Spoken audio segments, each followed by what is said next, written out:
السلام علیکم ورحمۃ اللہ وبرکاتہ۔ الحمدللہ والصلاة والسلام علی رسول اللہ وعلی آلہ وصحبہ ومن تبع ہداہ، اما بعد۔ محترم حاضرین کرام، اس سے پہلے کی نشست میں سنت کی اہمیت اور دین میں سنت کی ضرورت سے متعلق بہت ساری باتیں آئی ہیں۔ اس نشست میں فتنہ انکار حدیث جو تاریخ کے مختلف ادوار میں یا اس زمانے میں جو اس کی شکلیں پائی جاتی ہیں، انشاءاللہ اس تعلق سے باتیں آئیں گی۔ میں نے بتلایا تھا کہ فتنہ انکار حدیث کو 4 دور میں بانٹا جا سکتا ہے۔ چنانچہ پہلا دور، جیسا کہ جنگ حنین کے موقع پر ذوالخویسرہ نامی شخص نے اعتراض کر کے، یا اسی طرح سے سیدنا علی رضی اللہ تعالی عنہ جنہوں نے خوارج سے جنگ کی تھی، انہوں نے بھی حدیثوں کا انکار کیا تھا، تو باقاعدہ منظم طور پہ نہیں، لیکن اس طرح سے شروع میں یہ ہے چیزیں نمایاں طور پہ تو نہیں، لیکن یکا دکا کہیں نہ کہیں یہ چیزیں نظر آتی تھی۔ اور وجہ اس کی یہ تھی کہ صحابہ اچھی خاصی تعداد میں تھے، صحابہ کرام کے شاگرد تابعین اعظام تھے، دین تیزی کے ساتھ پھیل رہا تھا، فتوحات کا سلسلہ جاری و ساری تھا، لوگ آج کل کی طرح سے بگڑے ہوئے نہیں تھے، اس لیے وہاں پر اس طرح سے سر اٹھانا آسان نہیں تھا، لہذا اسے پہلا دور کہا جا سکتا ہے۔ دوسرا دور دوسری صدی ہجری میں شروع ہوتا ہے، اور میں نے بتایا تھا کہ حضرت عثمان رضی اللہ تعالی عنہ کی شہادت کے بعد حضرت علی کا زمانہ آتا ہے، جس میں خوارج کافی اٹھے، جنہوں نے اہل بیت یعنی نبی صلی اللہ علیہ وسلم کے خانوادے حضرت علی، حضرت عباس اور دیگر لوگ، ان کی فضیلت میں جو حدیثیں تھیں، ان لوگوں نے ان کا انکار کر دیا۔ ایسے ہی شیعہ حضرات، جن کو روافض کہتے ہیں، یہ بھی پیدا ہو چکے تھے، اس لیے کہ عبداللہ بن سبا نامی ایک شخص جو یہودی تھا، جس کے سلسلے میں اہل سنت والجماعت اور شیعہ حضرات کی کتابوں میں بھی موجود ہے کہ یہ یہودی تھا، لیکن اس نے اپنے آپ کو مسلمان ظاہر کیا، اہل بیت کا اپنا قریبی ظاہر کیا، اور یہی شخص ہے جو اپنی فتنہ پروری، غلط افواہوں اور غلط خبروں کے ذریعہ حاکم وقت سیدنا عثمان رضی اللہ تعالی عنہ کو بدنام کرنے اور انہیں قتل تک کرانے کی سازش رچی تھی۔ تو اس کے ذریعہ روافض شیعہ حضرات پیدا ہوئے، انہوں نے بھی صحابہ کے فضائل میں جو حدیثیں تھیں ان کا انکار کیا۔ ایسے ہی معتزلہ حضرات، اب آپ ذرا دیکھیں کہ شیعہ حضرات، ان کا عقیدہ اگر ہم دیکھیں گے اختصار کے ساتھ تو ہمیں سمجھ میں آ جائے گا کیسے یہ حدیثوں کا انکار کریں۔ ان کے یہاں سب سے بڑا مسئلہ امامت کا ہے۔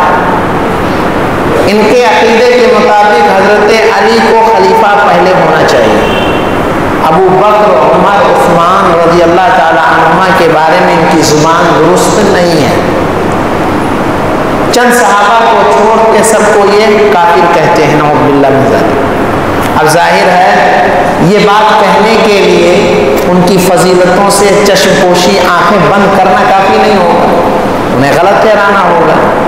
ایسے ہی اسی کے برعکس ان لوگوں نے حدیثیں بھی خوب گڑھی اپنے ائمہ کی فضیلت میں، اس کے علاوہ خوارج کیسے حدیثوں کا انکار کیے؟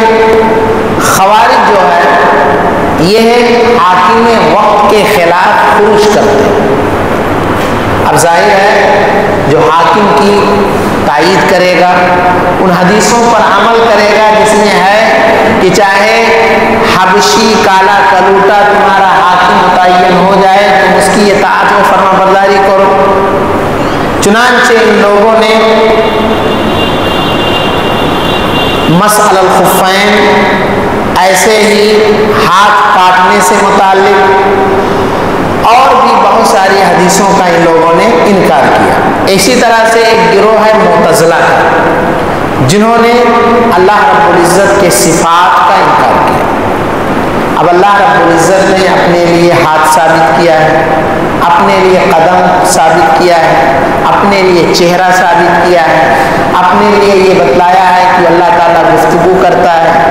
اللہ رب العزت نے بہت ساری صفات کا ذکر کیا ہے، لیکن قرآن یہ بھی کہتا ہے لیس کمثلہ شیء وہو السمیع البصیر، وہ سنتا تو ہے، کان والا تو ہے، دیکھتا تو ہے، آنکھ والا تو ہے، لیکن یہ بھی رہے لیس کمثلہ شیء، اس جیسا کوئی نہیں۔ ہم جو دیکھتے ہیں اس کے حساب سے فیصلہ کرتے ہیں۔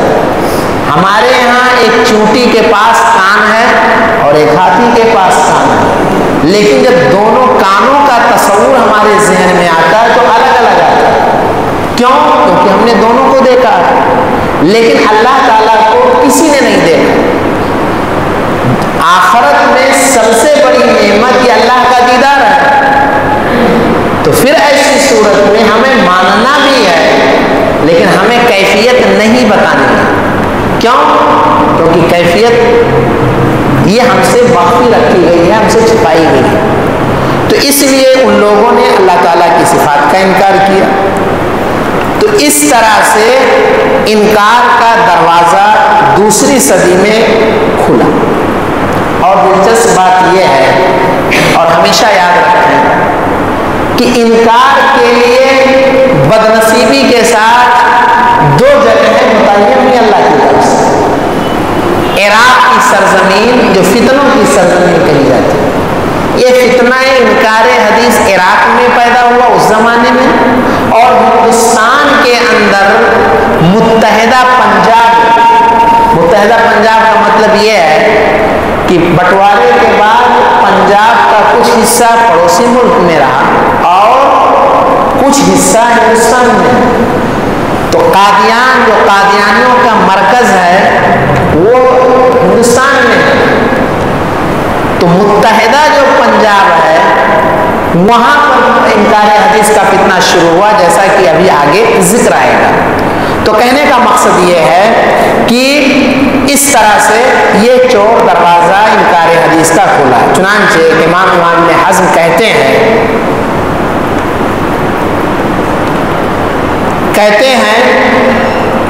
اہل سنت، شیعہ، قدریہ، تمام فرقے نبی صلی اللہ علیہ وسلم کی ان احادیث کو جو ثقہ راویوں سے منقول ہیں برابر حجت سمجھتے تھے، یہاں تک کہ پہلی صدی کے بعد یعنی وہی دوسری صدی میں معتزلہ اور اس قسم کے لوگوں نے اجماع امت سے اختلاف کیا، یعنی حدیثوں کا انکار کیا۔ آگے مزید باتیں یہ کہتے ہیں۔ تیسرا دور یہ ہے تیسری صدی، اور اس صدی میں زیادہ معاملہ پیچیدہ ہوا۔ چنانچہ عقائد کے بعد میں، حدیث کے بعد میں اور بھی بہت ساری چیزوں کے مسائل میں، جیسا کہ میں بتا رہا ہوں، یہ انکار کا دروازہ کھلا۔ ایک عالم گزرے ہیں امام کرخی۔ امام کرخی یہ ہے احناف میں شمار ہوتے ہیں اور ان کی کتاب ہے اصول کرخی۔ ان کا مشہور جملہ ہے کل آیت او حدیث یخالف قول امامنا فهو مؤول او منسوخ۔ ہمارے امام کے خلاف جتنی بھی آیتیں یا جتنی بھی حدیثیں آتی ہیں، یا تو ہم تعویل کر کے، تعویل کا مطلب یہ ہے اس کا دوسرا معنی پہنا کر کے، یا یہ کہہ دیں گے کہ گرچہ صحیح بخاری میں ہے لیکن یہ حکم اٹھا لیا گیا؟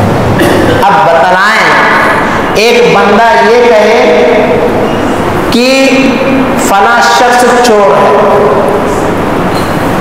اور ایک دوسرا بندہ یہ کہے کہ چوری ہوئی ہے اور گھر میں فلاں کے علاوہ کوئی نہیں تھی، میں ان کو چور تو نہیں کہتا لیکن ان کے علاوہ کوئی نہیں تھی، تو اس جملے کے اندر ڈائریکٹ تو نہیں کہہ رہا لیکن ہے چور کہہ رہا ہے، یہاں پر سیدھے چور کہا جائے۔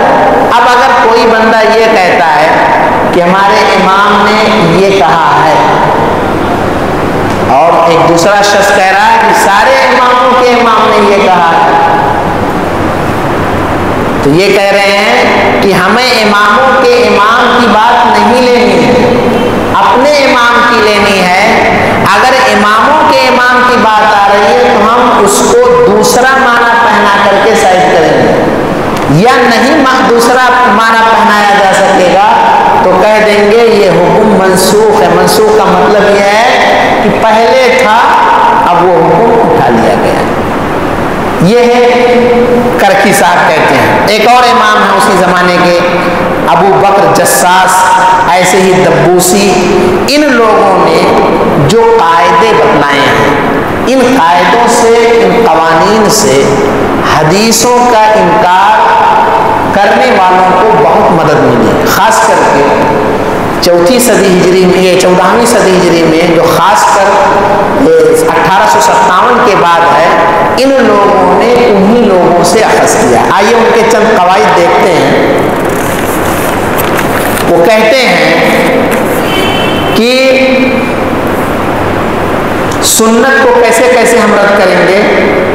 مثلا وہ یہ کہتے ہیں راوی جو حدیث بیان کر رہا ہے اس کو فقیہ ہونا ضروری ہے۔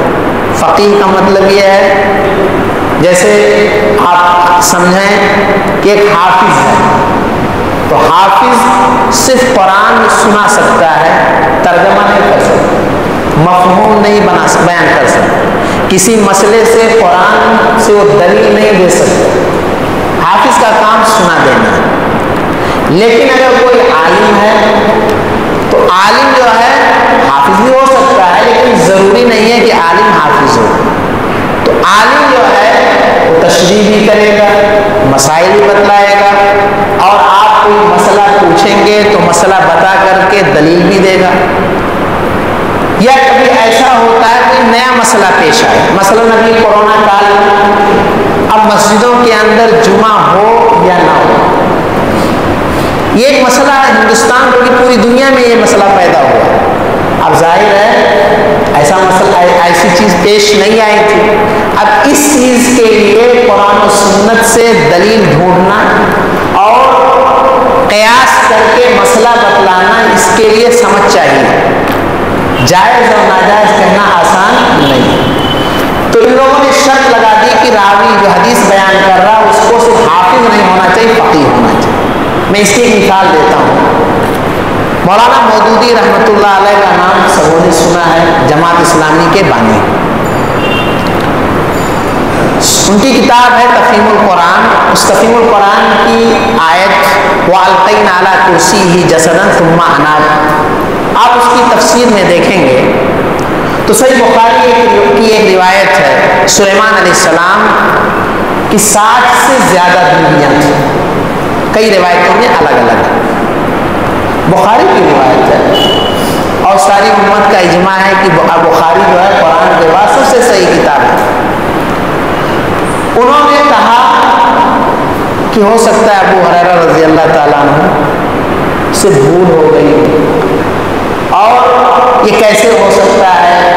اس روایت میں اصل میں ہے کہ ان کے پاس اتنی ساری بیویاں تھیں اور انہوں نے ایک رات میں کہا کہ آج میں اپنی ساری بیویوں کے پاس جاؤں گا، اور سب سے بچے پیدا ہوں گے جو اللہ کے راستے میں قتال کریں گے۔ انہوں نے عقلی گھوڑا دوڑاتے ہوئے ایسی باتیں کہی۔ یا اسی طرح سے ایک حدیث ہے، حدیث مسرات، مشہور حدیث ہے، علماء جانتے ہیں۔ حدیث مسرات یہ ہے کہ اگر ایک گائے ایک بھینس جو جانور دودھ دیتا ہے اس جانور کو جب آپ بیچیں تو حدیث میں یہ ہے کہ 3 دن کے اندر آپ کو واپس کرنے کا اختیار ہے. معاملہ یہ ہے کہ بہت سارے لوگ دھوکہ دینے کے لیے جب گائے یا بھینس کو بیچنا ہوتا ہے تو پہلے سے 2-3 دن تک اس کا دودھ نہیں نکالتے تاکہ جب بیچیں تو اس کے تھن کے دودھ کو دیکھ کر کے سامنے والا یہ سمجھے کہ بہت دودھاری گائے یا بھینس ہے لہذا ریٹ زیادہ ملنا چاہیے. اب اگر وہ گھر لے جا کر کے دودھ نکال دیا اور پہلے دن اگر 10 لیٹر دودھ نکلا اور دوسرے لے کر گیا دوسرے دن 2 لیٹر تو اتنا تو فرق نہیں ہونا چاہیے. چلو 10 نہیں تو 8 ہونا چاہیے. پھر تیسرے دن حقیقت واضح ہو جائے گی تو اللہ کے نبی صلی اللہ علیہ وسلم نے کہا جانور واپس کریں گے اور 1 سا یعنی 2.5 kg کھجور بھی دینا. یہ حدیث ہے, حدیث صحیح ہے. آنا اس حدیث کو نہیں تسلیم کرتے. کہتے ہیں ابو ہریرہ رضی اللہ تعالیٰ عنہ فقیہ نہیں تھے, نعوذ باللہ من ذلک. اور اس سلسلے میں ایک صحیح واقعہ ہے, امام ذہبی رحمۃ اللہ علیہ نے سیر اعلام النبلاء میں اور امام تیمیہ نے فتاویٰ میں ذکر کیا ہے کہ ایک دفعہ جامع دمشق شام میں علماء کی مجلس کی ایسے ایک نوجوان کے سامنے یہ حدیث مسرات کر سکتے تو اس نے کہا یہ حدیث ضعیف ہے. ابو ہریرہ رضی اللہ تعالیٰ عنہ غیر فقیہ ہیں. ہوا یہ کہ چھت سے ایک سانپ گرتا ہے اتنا کہنے کے بعد اور سانپ اس کا پیچھا کرتا ہے. بعض روایتوں میں آتا ہے کہ سانپ نے اس نوجوان کو ڈس دیا, انہیں ختم ہو گیا, اور بعد میں آتا ہے کہ لوگوں نے کہا توبہ کر اور پھر سانپ غائب ہو گیا. امام ذہبی کہتے ہیں یہ واقعہ بالکل صحیح ہے. کئی سارے ائمہ نے اس کو بیان کیا ہے. امام تیمیہ اس کو بیان کرنے کے بعد کہتے ہیں اللہ تعالیٰ کو ہمیں سنت کی توفیق عطا فرمائے. تو اب بتلائیے کہ اس قسم کی شرط لگانا کہاں درست ہے. اگر کسی نے قرآن یا حدیث کو یاد کر کے ہم تک پہنچا دیا ویسے ہی جیسے ہے اپنا قدر کر دیا. کسی کو اللہ نے سمجھ کی صلاحیت دی وہ ہمارے لیے مفید ہے, لیکن جس نے کچھ بھی نہیں کیا اس کے مقابل میں یاد کرنے والا کافی ہے. تو ایک شرط یہ لگائی ہے. اسی طرح سے کسی نے کہا کہ راوی جو حدیث کی روایت کر رہا ہے جب اس کا عمل بھی ثابت ہو تب ہم ایسی صورت میں اس روایت کو تسلیم کریں. یعنی جو حدیث بیان کر رہا ہے اس کا عمل بھی اس پہ ہونا چاہیے. اب آپ بتلائیں ایک انسان حدیث بیان کر رہا ہے کہ یا معاشر الشباب اے نوجوانوں کی جماعت تم شادی کرو, اللہ کے نبی کی حدیث ہے. اب ظاہر ہے وہ بندہ شادی کے لائق نہیں ہے تو کیا وہ حدیث نہیں بیان کرے گا؟ شادی کا حکم کسی کے لیے واجب ہے, کسی کے لیے مستحب ہے, کسی کے لیے جائز ہے, کسی کے لیے حرام بھی ہے اگر وہ شادی کے لائق نہیں ہے. لیکن کیا حدیث بیان کرنے کے لیے اس کے اوپر شادی کرنا واجب ہے جبکہ لائق ہو اس کے لیے حرام ہے؟ ایسا تو نہیں ہے. یا اسی طرح سے حدیث میں اللہ کے نبی نے صوم وصال سے منع کیا ہے, یعنی بغیر افطار کے مسلسل روزہ رکھنا. اب اگر کوئی بندہ حدیث کو بیان کر رہا ہے تو آپ کہیں گے نہیں اس کے لیے رکھنا ضروری. کہنے کا مقصد یہ ہے کہ یہ بھی ایک ضابطہ بیان کیا. ایسے ہی لوگوں نے یہ بھی قاعدہ بیان کیا کہ اگر کوئی ایسا مسئلہ ہے جو مخفی نہیں ہے, جیسے کوئی حادثہ پیش آتا ہے تو اس حادثے کو بہت سارے لوگ جانتے ہیں تو کہتے ہیں کہ وہ روایت اس وقت قبول ہوگی جب بہت سارے لوگ بیان کریں, اس لیے کہ جب کوئی عجیب و غریب واقعہ پیش آتا ہے تو 1-2 لوگ نہیں بیان کرتے. اسی طرح سے اس کے علاوہ اور بھی ان لوگوں نے ایسے ضابطے بیان کیے ہیں جن ضابطوں کی بنیاد, مثلا ایک ضابطہ یہ بھی ہے کہ قیاس کے خلاف. قیاس کا مطلب کیا ہے؟ یعنی عقل کے خلاف. اب سوال یہ ہے کہ ہم اور آپ کی جو عقل ہے کیا وہ صحیح ہے, سالم ہے؟ جب اللہ نے ہمیں سوچنے ہمارے درمیان کوئی زیادہ عقل مند ہے، کوئی کم عقل مند ہے، کوئی بندہ اس کو کچھ سمجھ رہا ہے جبکہ حقیقت کچھ اور ہے، تو کس کے عقل کو معیار بنائیں گے جبکہ شریعت میں عقل معیار نہیں ہے۔ آپ نے وہ حضرت علی رضی اللہ تعالیٰ عنہ کا بیان سنا ہوگا۔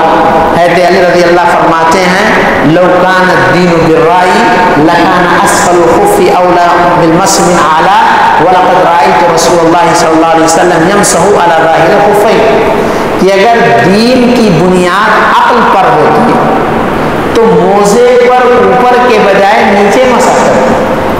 حالانکہ میں نے اللہ کے نبی صلی اللہ علیہ وسلم کو موزے کے اوپری حصے پر، وہ اس حصے پر نہیں جو زمین پہ ہوتا ہے، اوپری حصے پہ مسح کیا، تو معلوم یہ ہوا کہ دین اتباع کا نام ہے، عقل کا نام نہیں ہے۔ حالانکہ جہاں گنجائش ہے وہاں ہم سوچیں گے، غور کریں گے، لیکن یہ کہ عقل کی بنیاد پہ حدیث کو چھوڑ دیں یہ بات صحیح نہیں۔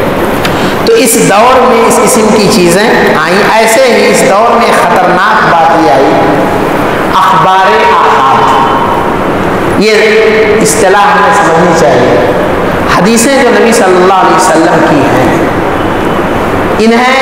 انہی لوگوں نے ان کو دو خانوں میں بانٹا، ایک خانہ ہے آحاد کا اور ایک خانہ ہے متواتر کا۔ یہ علمی اصطلاح ہے لیکن بتانا اس لیے ضروری ہے کہ انہی کو ان لوگوں نے بھی سہارا بنایا جو اس زمانے میں حدیث انکار انہوں نے کی، احناف نے اس کو سہارا بنایا، اور اسی قاعدے کو سہارا بنایا اس زمانے کے منکرین حدیث نے۔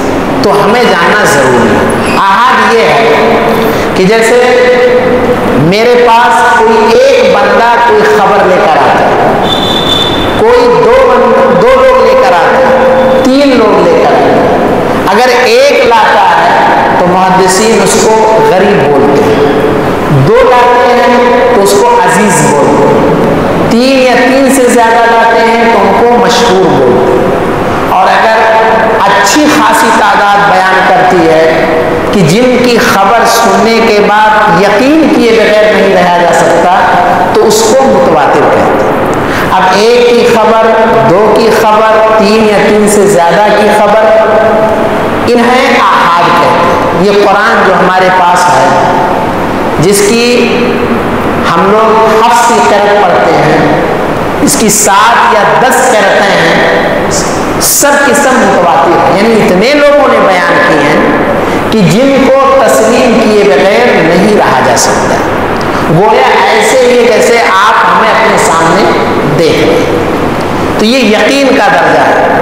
تو یہ لوگ کہتے ہیں کہ اخبار آحاد حجت نہیں ہے، دلیل نہیں۔ اب حدیثوں کا جو مسئلہ یہ ہے کہ بیشتر حدیثیں ایسے ہی ہیں جنہیں ایک، جنہیں 2 یا 3، چند حدیثیں ہیں جن کی تعداد 100 لوگوں نے یا 70 لوگوں نے، 80 لوگوں نے، جن کے بارے میں متواتر کہا گیا۔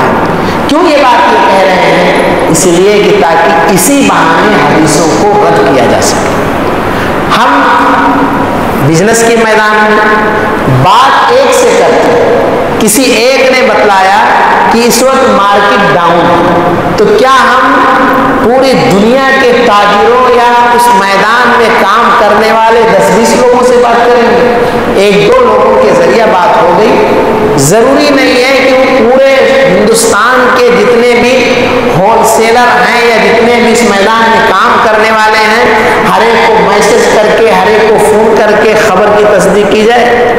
معاملات میں یہی ہے کہ انسان کو اگر ایک سچا سجن انسان صحیح طور پہ خبر دے دے تو پھر ایسی صورت میں کافی ہے۔ ضروری نہیں ہے کہ اس خبر کی تصدیق کے لیے 1000 لوگ، 10 لوگ، 20، 25، 50 لوگوں کی ضرورت ہے۔ تو یہ خبر واحد ہے اور اسی کو بہانہ بنا کر کے یہ لوگ رد کرتے ہیں۔ شیخ البانی زمانے کے بڑے محدث ہیں، انہوں نے اس سلسلے میں لکھا ہے کہ عقیدے کا مسئلہ ہو یا عمل کا مسئلہ ہو، تمام مسائل میں ہمیں خبر واحد کو ماننا ہے۔ جب اس قسم کی باتیں لوگوں نے کہیں تو یاد رہے امام شافعی رحمۃ اللہ علیہ نے ان کے خلاف کتابیں لکھی.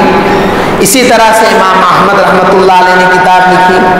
اسی طرح سے بعد میں امام ابن قیم جو امام تیمیہ کے شاگرد ہیں، اس سے پہلے امام غزالی، ابن حزم رحمۃ اللہ علیہ نے، ابراہیم بن وزیر نے، ابن عربی وغیرہ نے ان لوگوں کی باتوں کا جواب دیا، ڈٹ کر مقابلہ کیا، یا آج کل کی زبان میں کہا جائے مناظرہ کیا، تاکہ یہ فتنہ مر جائے. اب آپ دیکھیں ہم لوگ 15ویں صدی سے گزر رہے ہیں، اس وقت 1445 چل رہا ہے، اور پہلی دوسری تیسری صدی میں یہ فتنہ اٹھا تھا، اور چند ایسا نہیں تھا کہ باقاعدہ ٹرینڈ چل رہا ہو، جماعت بنی ہو، فرقہ بن گیا ہو اور لوگوں نے حدیث کا سنت کا کھلے طور پہ انکار کرنا شروع کر دیا، بلکہ یہ کچھ لوگوں میں تھا اور اس قسم کی باتیں کرتے تھے. کتابوں میں یہ اصول و ضوابط تھے، احناف اس کے مطابق عمل کرتے تھے بس. لیکن بعد کے دور میں، یعنی جیسا کہ میں نے بتایا 14ویں صدی ہجری، اس دور سے ہم اور آپ گزر رہے ہیں، یہ جب زمانہ آتا ہے تو پھر ایسی صورت میں یہ فتنہ زیادہ آگے بڑھتا ہے. خاص کر کے اگر آپ مستشرقین کو دیکھیں گے، یہ بھی جاننا ضروری مستشرقین ہیں کیا. ہم سنتے ہیں کہ کوئی مغرب کا جو ڈالا ہے، دنیا کو لوگ دو حصوں میں بانٹتے ہیں، مشرق اور مغرب. مغرب یہ یورپین کنٹری ہے، امریکہ، یورپ وغیرہ کے لوگ، جن کو عیسائی یہودی کہتے ہیں. اسی لیے مغربی تہذیب کی بات کہی جاتی ہے کہ لوگ مغربی تہذیب کے دلدادہ. اس کے علاوہ دوسرا ہے مشرق. مشرق سے مراد اپنا یہ پورا ہندوستان اور سارے ممالک، سعودی عرب، خلیجی ممالک، یہ سب مشرق کہلاتے ہیں. دوسرے لفظوں میں یہ ہے کہ ایک یہودی اور عیسائی لوگ اور اس کے برعکس مسلمان. تو جو لوگ جن کا دین اسلام نہیں تھا، لیکن ان لوگوں نے اسلام کا مطالعہ شروع کیا کسی بھی مقصد کے تحت، انہیں مستشرق کہا گیا، یعنی مشرق کا علم حاصل کرنے والے. یہ تین طرح کے تھے. تین طرح کے کیسے تھے؟ ظاہر ہے ان میں سے کچھ دشمنی میں اسلام کا مطالعہ کر رہے ہیں، اور کچھ یہ ہیں، ایک ہوتا ہے کہ آدمی کو کسی سے دشمنی ہے، اب دشمن جو ہے اسے زیر کرنے کے لیے اس کے گھر کا جائزہ لے گا، اس کی تعلیم کا جائزہ لے گا، اس کے بزنس کا جائزہ لے گا، اس کی پوری زندگی کو کھنگالے گا، تاکہ اس کے اندر جو خامیاں ہیں ان خامیوں کو لے کر اس پہ اٹیک کرے. یہی دشمن کا کام ہے. اور ایسا مریض شخص ضروری نہیں ہے کہ کسی نے اس کو پیدا کیا ہو یا کہیں سے اس کی فنڈنگ ہو رہی ہے. تو ایک گروہ یہ. دوسرا گروہ وہ مستشرقین کا جو باقاعدہ وظیفہ خور، یعنی برٹش حکومت نے یا انگریزوں نے یا ایسے لوگوں نے باقاعدہ اپنے ان علماء کو تیار کیا کہ تم دینی عربی زبان سیکھو، مسلمانوں کے علوم کو پڑھو، اور پڑھ کر کے ان کی دین کی اندر خامیاں نکالو اور انہیں کمزور کرنے کی کوشش کرو. تیسرا گروہ مستشرقین کا یہ کہ جن کا ایسا کچھ مقصد نہیں تھا. جیسے آج بھی آپ نے سنا ہوگا کہ 9/11 کے بعد ورلڈ ٹریڈ سینٹر جب ہوا تھا تو اس موقع پر یا کبھی بھی ایسا کچھ ہوتا ہے تو یورپین کنٹری میں بہت سارے لوگ مسلمان ہوتے ہیں. وجہ کیا ہے؟ جب ان کو یہ لگتا ہے کہ لوگ محمد صلی اللہ علیہ وسلم کا اسٹیچو بنا رہے ہیں تو ایٹومیٹک ان کے ذہن میں آتا ہے پڑھتے ہیں کون ہے یہ. اب جب پڑھنا شروع کرتے ہیں تو بہت سارے لوگ مسلمان ہوتے ہیں. تو یہ ایک فطری چیز ہے کہ آپ کسی بھی بندے کے اوپر جب دیکھتے ہیں کہ برابر لوگ ظلم کر رہے ہیں تو سوچتے ہیں آخر کیوں اس کو اتنا ستایا جا رہا ہے، لاؤ جائزہ لیتے ہیں. تو ایسے ہی ہوا. چنانچہ کچھ لوگ امریکہ بلائے گئے تھے ورلڈ ٹریڈ سینٹر کے بعد. علماء. وہاں سے آنے کے بعد ان لوگوں نے ذکر کیا کہ ہم کئی سارے مراکز پر گئے تو وہاں لوگوں نے بتلایا کہ رحیق المختوم جو سیرت کی کتاب ہے یا اس قسم کی کتابیں بہت زیادہ ان کی مانگ بڑھ گئی تھی، کیونکہ جب مسلمانوں کو لوگ ٹارگٹ کرتے ہیں، ان پہ الزام لگاتے ہیں یہ دہشت گرد ہے. اب آدمی اپنی آنکھ سے دیکھتا ہے کہ کوئی دہشت گردی تو نہیں کر رہا ہے، کچھ ہی نام کو گنایا جا رہا ہے تو لاؤ دیکھتے ہیں کیا یہ مذہب دہشت گردی کی تعلیم دیتا ہے. تو یہ تیسرا یہ مستشرقین جب صلیبی جنگیں ختم ہوئی اور 1520 کے بعد بلکہ اس سے کچھ پہلے ان لوگوں نے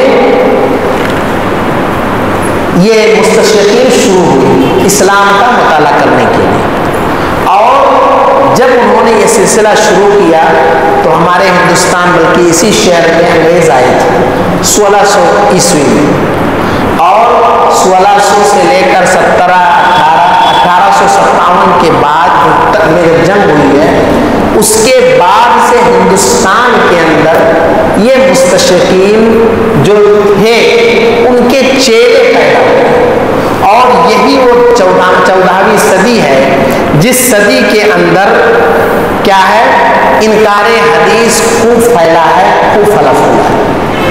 اور یہی ہمیں جاننے اور سمجھنے کی ضرورت ہے کہ کس طرح سے مستشرقین کے لوگوں نے انکار حدیث کا جھنڈا اٹھایا ہے. یاد رہے جس طرح سے کہتے ہیں کہ اللہ تعالیٰ نے کسی چیز کو صرف شر میں پیدا کیا بلکہ کہیں نہ کہیں اس کے حساب سے خیر بھی ہوتا ہے. اب یہ مستشرقین تھے، انہوں نے اسلام دشمنی میں بہت کچھ کیا، لیکن ایک حدیث ہے اللہ کے نبی صلی اللہ علیہ وسلم کی کہ ان اللہ لیؤید ھذا الدین بالرجل الفاجر، کہ اللہ تعالیٰ اپنے دین کی مدد فاسق و فاجر شخص سے بھی کرا لیتا. ان لوگوں نے ایک کتاب لکھی اور وہ کتاب کا نام ہے المعجم المفہرس لالفاظ الحدیث. ظاہر ہے عربی سیکھ لی انہوں نے تو ان لوگوں کو حدیثیں تلاشنے میں دقت ہوتی تھی، تو ان لوگوں نے جیسے ڈکشنری ہوتی ہے الفابیٹ کے مطابق ایسے انہوں نے 9 حدیث کی کتابیں بخاری، مسلم، سنن ابو داؤد، سنن ترمذی، سنن نسائی، سنن ماجہ، اور اس کے علاوہ ان 6 کتابوں کے علاوہ موطا امام مالک، مسند احمد اور دارمی، ان 9 کتابوں کی حدیثوں کے لیے ڈکشنری بنائی تاکہ اس کے ذریعہ حدیثوں کو تلاشنے میں آسانی ہو. اور ان لوگوں نے جو یہ کام کیا تو اس سے ایک زمانے تک علماء اور طلباء کو خوب فائدہ. اب تو موبائل اور کمپیوٹر کا زمانہ ہے، اب اتنا نہیں لیکن اس سے بہت فائدہ. ایسے ہی لوگوں نے مفتاح السنہ سنہ نامی کتاب لکھی. ان لوگوں نے جو کام کیا ہے انہوں نے ابو ہریرہ رضی اللہ، امام زہری، امام طبری اور اسی طرح سے صحیح بخاری وغیرہ پہ انہوں نے کافی تنقیدیں کی ہیں، کافی ان کے اندر انہوں نے کیڑے نکالے.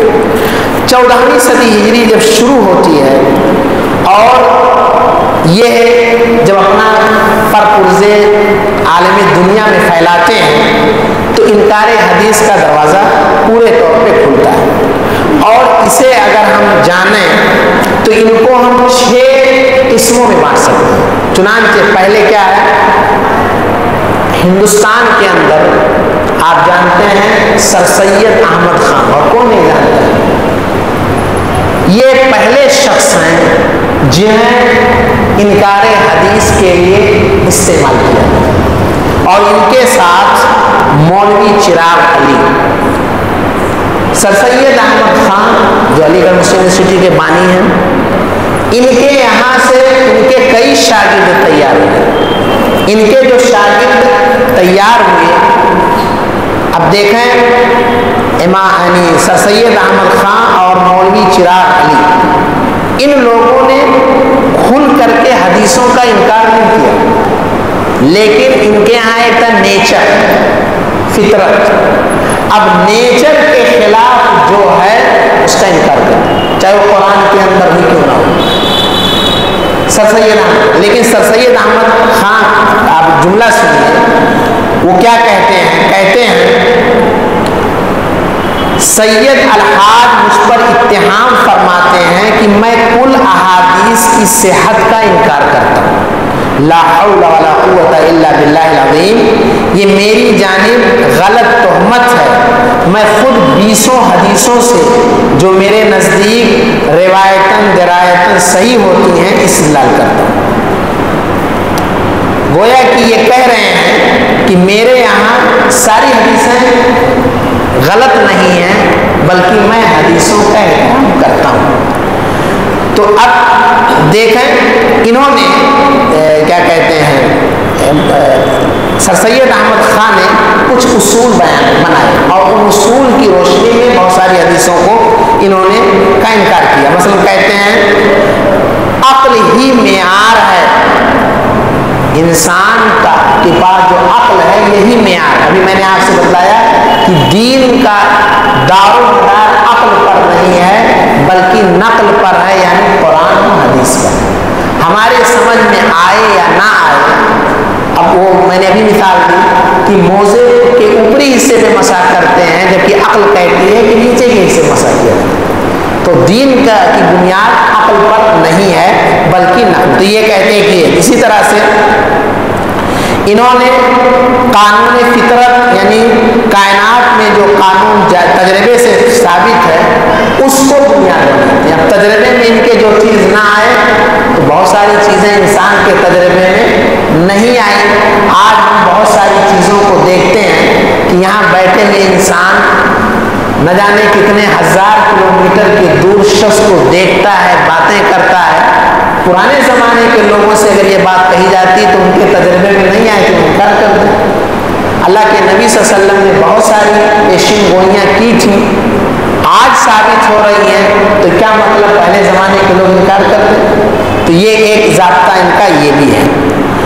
اسی طرح سے انہوں نے اور بھی کئی جو ہے اصول بیان کیے، ان اصول کی روشنی میں انہوں نے حدیثوں کا انکار کیا. اسی طرح سے میں نے بتایا کہ چراغ علی، انہوں نے جہاد، اسلام میں غلامی، ایک سے زائد شادی، ان تمام چیزوں کا انکار کیا، جبکہ قرآن سے یہ چیزیں ثابت ہیں لیکن انہوں نے یہ انکار. سر سید احمد خان جو ہیں انہوں نے شروعات کی، اور آپ لوگ جانتے ہیں کہ سر سید احمد خان کے بارے میں یہ تھا کہ یہ انگریزوں کے غلام کے طور پر یا انگریزوں کے بہت زیادہ حمایتی تھے، اور انہوں نے کچھ شاگرد تیار کیے. چنانچہ ان کے شاگرد میں سے ایک شاگرد عبداللہ چکرالوی، جیسا کہ ابھی بات آئے گی کہ عبداللہ چکرالوی نے کس طرح سے کھل کر کے حدیثوں کا انکار کیا. تو یہ پہلا گروہ ہے جنہوں نے کھل کر کے ساری حدیثوں کا انکار تو نہیں کیا لیکن اس کے لیے راستہ کھولا. سر سید احمد خان کا ایک شاگرد عبداللہ چکرالوی کا شاگرد خواجہ احمد، ان کا بھی ذکر آئے گا، اور پھر غلام احمد پرویز ہیں.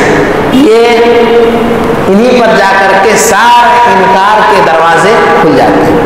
ایک طرف یہ، دوسری طرف سر سید کے ایک شاگرد حمید الدین فراہی ہیں، جن کے شاگرد امین احسن اصلاحی، جن کی کتاب ہے تدبر قرآن، اور ان کا شاگرد جاوید احمد غامدی ہے جو پڑوسی ملک میں کھلے طور پہ حدیثوں کا انکار کرتا ہے، اور انکار ہی نہیں کرتا بلکہ وہ ایک نئے ماڈرن مذہب کو قائم کر چکا ہے، اور اس کے بارے میں صاف ریسرچ آ چکی ہے کہ وہ باقاعدہ اسی کی تنخواہ اٹھا رہا ہے، باہر کی دنیا سے اس کو متعین کیا گیا. دوسرا جو ہے گروہ یا اس کے بعد جو دروازہ ہے جنہوں نے کھل کر کے انکار کیا، اب ان کے نام میں پڑھ دیتا ہوں بھی کچھ کے بارے میں بتائیں گے.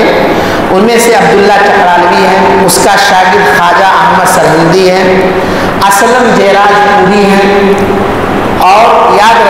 یہ عبداللہ چکرالوی یہ پنجابی کا ہے، جیسا کہ میں نے بتلایا تھا۔ اسلم جیراج پوری ہیں، غلام محمد پرویز ہیں، نیاز فتح پوری ہیں، مستری محمد رمضان ہیں، مولوی حشمت علی لاہوری ہیں، آپ کے پٹنہ کے مولوی محب الحق عظیم آبادی ہیں، تمنا عمادی ہیں، قمر الدین قمر ہیں، سید مقبول ہیں، علامہ مشرقی ہیں، محبوب شاہ گوجرنوالا ہیں، سید عمر شاہ گجراتی ہیں، سید رفیع الدین ملتانی وغیرہ ہیں۔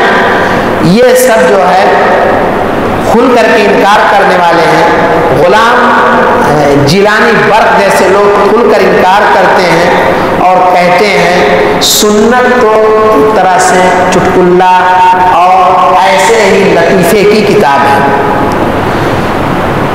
یہ عبداللہ یہ گروہ ہے۔ میں نے آپ سے بتلایا تھا کہ اللہ کے نبی نے جو پیشین گوئی کی تھی وہ عبداللہ چکرالوی پر پورے طور پہ ثابت ہوتی ہے، اور اس میں مولانا صادق سیالکوٹی نے ذکر کیا ہے۔ یہاں پر ایک بات جانیں کہ یہ جو گروہ ہے جنہوں نے کھل کر کے انکار کیا، انہوں نے کس کس طریقے سے انکار کرنے کے لیے ماحول بنایا۔ دیکھیں انہوں نے کئی طریقے اختیار کیے۔ مثلا ایک طریقہ یہ اختیار کیا کہ لوگوں کے دلوں میں شبہ پیدا کرنے کی کوشش کی کہ حدیثیں قابل اعتبار نہیں ہیں، جیسا کہ مولوی چراغ علی اور غلام برق نے اس طرح کی باتیں کہیں۔ دوسرا طریقہ یہ کہ انہوں نے کچھ حدیثوں کو نکال کر ان کا غلط ترجمہ کیا اور لوگوں کے درمیان غلط ترجمہ کر کے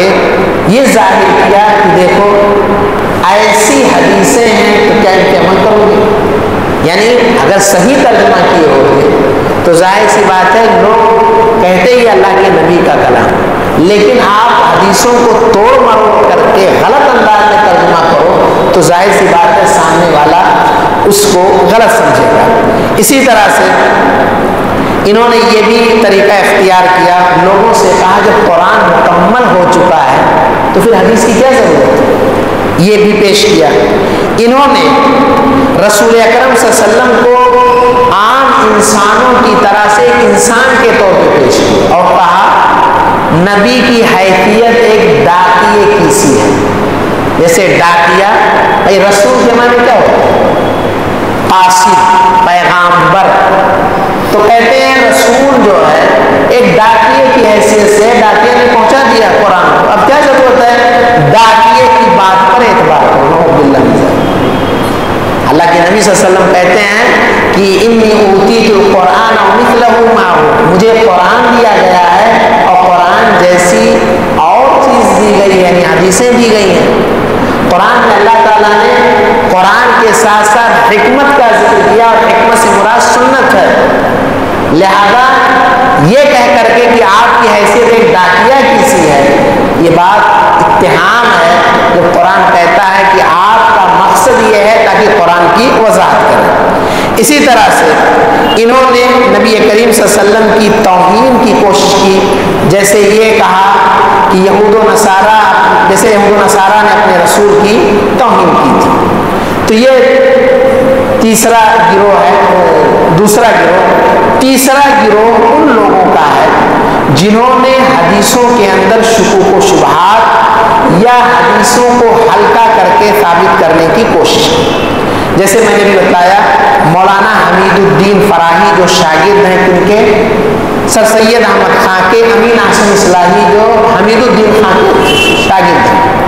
امین احسن اصلاحی تدبر قرآن ایک تفسیر ہے، تفسیر جو انہوں نے کی ہے اس کا ضابطہ کیا بنایا ہے کہ قرآن کی تفسیر ہم کس سے کریں گے؟ عربی زبان سے کریں گے، جبکہ اہل سنت والجماعت کا طریقہ یہ ہے کہ قرآن کی تفسیر قرآن سے کی جائے۔ مثلا اللہ رب العزت نے ایک جگہ فرمایا کہ جو ظلم سے بچ گیا، تو اب صحابہ کو یہ تشویش پیدا ہوئی ظلم کیا ہے، تو پھر اللہ کے نبی صلی اللہ علیہ وسلم نے کہا کیا آپ نے لقمان حکیم کی وہ نصیحت نہیں پڑھی کہ ان الشرک لظلم، تو اب دیکھیں یہاں ظلم کی وضاحت دوسری آیت سے کر دی گئی، تو یہ ہے تفسیر قرآن بالقرآن۔ اہل سنت والجماعت کے یہاں ہے کہ جب قرآن کی تفسیر قرآن سے نہ ہو تو سنت کے اندر دیکھیں، کیونکہ اللہ کے نبی نے اس کی وضاحت کی ہے۔ پھر حدیث سے نہ ملے تو صحابہ نے، تابعین نے کیا دیکھا ہے، کیا تفسیر کی ہے، کیا انہوں نے سمجھا، اس کو پیش کریں۔ بعد میں نمبر آتا ہے زبان۔ انہوں نے زبان کو پہلے کر کے اور بے شمار حدیثوں کو ثابت کر دیا، چنانچہ رجم تک کا انکار کر دیا۔ ایسے ہی مولانا مودودی صاحب، جن کے بارے میں بھی کچھ باتیں آئیں گی، جاوید احمد غامدی جس کا بھی ذکر آیا، ان کے بارے میں باتیں آئیں گی، راشد شاذ، یا اسی طرح سے ابھی عنایت اللہ سبحانی کا ذکر آیا تھا، انہوں نے رجم کا انکار کر دیا۔ ابھی انتقال ہوا مولانا وحید الدین خان کا، شاتم رسول کو گالی دینے والے کا کیا حکم ہے، امام تیمیہ نے کتاب لکھی ہے، انہوں نے اس کا انکار کر دیا۔ تو اس طرح کے لوگ جو ہے یہ حدیثوں کا انکار تو نہیں کرتے، لیکن لوگوں کی نگاہوں میں حدیثوں کے تئیں شکوک و شبہات پیدا کرتے ہیں۔ اب آپ ذرا مودودی صاحب کی ایک دو قول دیکھ لیں، اندازہ ہو جائے گا کہ مودودی صاحب کا نظریہ کیا ہے۔ مودودی صاحب ان کی کتاب تفہیمات، اس میں کہتے ہیں احادیث ظنی تو ہیں اور ظنی چیز ثابت شدہ نہیں ہوتی، لیکن کسی چیز کا ثابت شدہ نہ ہونا یہ کب معنی رکھتا ہے کہ وہ رد ہی کر دینے کے قابل ہے۔ کیا مطلب ہے اس کا؟ ابھی میں نے آپ سے بتایا تھا خبر واحد۔ خبر واحد یعنی ایک آدمی یا دو آدمی یا تین آدمی کی جو خبر ہے، اس کو خبر واحد کہتے ہیں۔ اور خبر واحد سے جو فائدہ ملتا ہے وہ غالب گمان کا فائدہ۔ غالب گمان کا مطلب کیا ہے؟ میں نے آپ کو سامنے سے دیکھ لیا تو مجھے یقین ہو گیا، اب گمان نہیں ہے، یقین ہے۔ لیکن میں نے بتلایا کہ اگر کسی بزنس میں گراوٹ کی 4-5 لوگوں نے خبر دے دی ہے، یا آج کسی نے ذکر کیا کہ سونے کا ریٹ بڑھ گیا، تو 2-3 لوگوں سے اگر ہم نے سن لیا ہے تو ہمیں گمان ہو گیا کہ واقعتاً خبر صحیح ہے، اس کو ظن کہتے ہیں۔ یہ صاحب کہہ رہے ہیں کہ ظن کی بنیاد پر جو باتیں ہمیں معلوم ہوتی ہیں ان کو قبول نہیں کر لینا چاہیے سب کے سب، اور نہ سب کو رد کر دینا چاہیے۔ گویا یہاں چور دروازہ کھول رہے ہیں کہ کچھ کو رد کیا جا سکتا ہے، چنانچہ انہوں نے رد کیا بھی ہے۔ تو یہ ہے۔ اسی طرح سے انہوں نے ایک خطرناک جملہ کہا کہ مزاج شناس رسول ہونا چاہیے، یعنی رسول کے مزاج کو سمجھنے والا۔ اب جو رسول کے مزاج کو نہیں سمجھنے والا ہے گویا کہ وہ غلط ہے، اور کوئی اپنے بارے میں یہ دعویٰ کر دے ہم سمجھ رہے ہیں تو کسی حدیث کو انکار بھی کر سکتے ہیں۔ تو اس طرح کی بات انہوں نے کہی ہے۔ اسی طرح سے ایک چوتھا گروہ ہے جو عرب دنیا کے کچھ لوگ ہیں، جیسے ابو رشید رضا مصری ہیں، احمد امین ہیں، اسماعیل ادھام ہیں وغیرہ، ان کا بھی ذکر آگے آئے گا۔ پانچواں گروہ مستشرقین کا ہے، جیسا کہ میں نے بتلایا ان مستشرقین میں کچھ کا نام جیسے گولڈ زیئر ہیں، اسی طرح سے ڈوزی قسم کے نام ہے، سپرنگر نامی ایک شخص ہے۔